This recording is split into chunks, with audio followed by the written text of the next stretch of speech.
সুবহানাল্লাহ। আব্দুল কাদের জিলানী রহমাতুল্লাহি আলাইহি ওনার কেমন কেরামত ছিল রে বাবা। মায়ের গর্ভের মধ্যে যখন 5 মাস তখন সময় উনি মায়ের গর্ভ থেকে বের হয়ে বাপ সেজে ওই ভিক্ষুককে ধ্বংস করেছিলেন। এই জন্য আল্লাহ পাক রব্বুল আলামিন বলেছেন ওলিয়া উলিয়াদের সম্বন্ধে সাবধান, ওলিয়া উলিয়াদের সাথে বেয়াদবি করা যাবে না। আল্লাহ তাআলা বলেন ওলিয়া উলিয়াদের দুনিয়াতে কোনো টেনশন নাই, আখিরাতেও কোনো টেনশন নাই। বলেন সুবহানাল্লাহ। বাবারা আমার, বন্ধুরা আমার, নবীজির উত্তম আদর্শ গ্রহণ করতে হবে। যারা নবীজির উত্তম আদর্শ গ্রহণ করেছে তারা আল্লাহ ওয়ালা ইমানদার মুত্তাকি হয়েছে। নবীজির উত্তম আদর্শ গ্রহণ করছেন সিলেটের জমিনে আল্লামা আব্দুল লতিফ চৌধুরী ফুলতলি রহমাতুল্লাহি আলাইহি।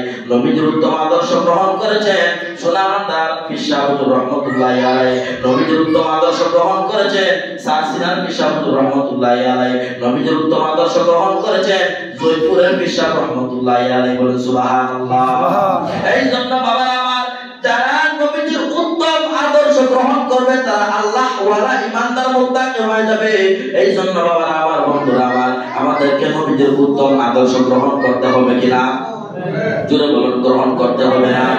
নবীজির উত্তম আদর্শ হলো কেউ যদি আপনাকে গালি দেয় গালি দেওয়া যাবে না, কেউ যদি আপনাকে কষ্ট দেয় তাকে কষ্ট দেওয়া যাবে না, কেউ যদি আপনার সম্পদ লুণ্ঠন করে তার সম্পদ লুণ্ঠন করা যাবে না, মানুষের সাথে ঝগড়া করা যাবে না, মানুষের সম্পদ গ্রহণ করা যাবে না, মানুষের সম্পদ মানুষের সম্পদ দখল করা যাবে না। এই হচ্ছে নবীজির উত্তম আদর্শ। নবীজির উত্তম আদর্শ হচ্ছে রাসূলের মাপকাঠি হচ্ছে রাসূল সাল্লাল্লাহু আলাইহি ওয়াসাল্লামের সুন্নাহ, সাহাবীদের মাপকাঠি হচ্ছে সাহাবীদের সুন্নাহ। রাসূলকে অনুসরণ করা, রাসূলের ইত্তেবা করা।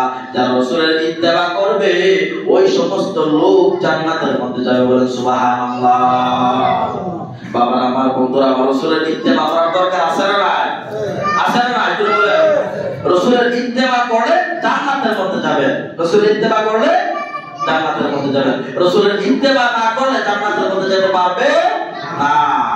আল্লাহ পাক রব্বুল আলামিন আপনাকে আমাকে বুঝার তৌফিক দান করুন। আল্লাহুম্মা আমিন।